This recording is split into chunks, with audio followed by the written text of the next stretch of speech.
We have several steps to do before using the machine. The main work is about the laser cutting head. So the first step is need to check the protective lens of the laser cutting head.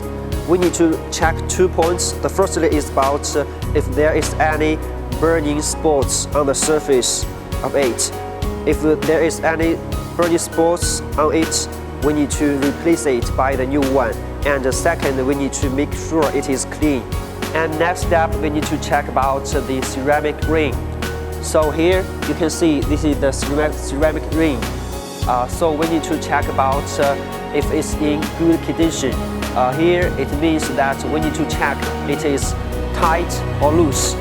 We need to make sure it is tight before we use the machine. And next step, we need to check about the nozzle. So firstly, we need to make sure it is in good condition. Here we need to check if there is any scars on it and the circle is good or not. So if there is any scars or the circle is not in good condition, so we need to replace it by new nozzle. And after we replace it by a new nozzle, we need to do once again the calibrate work. And the next step, we need to check about the coaxiality of the laser cutting head by using transparent tapes. Next step, we make sure the machine is in good condition.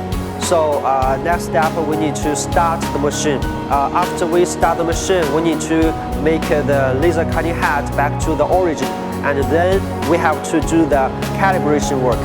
Okay, when we start the machine back to the origin and doing the calibration work, so before the cutting work, we need to check the gas supply. We need to make sure the remaining gas is sufficient and make sure there is no leakage in the gas path. And the last step is about the checking of the condition of the dust cover and the laser cutting head surface. Firstly, we need to make sure there's no any objects on the surface of the dust cover, and then we need to wipe the laser cutting head surface and make it clean before the laser cutting work.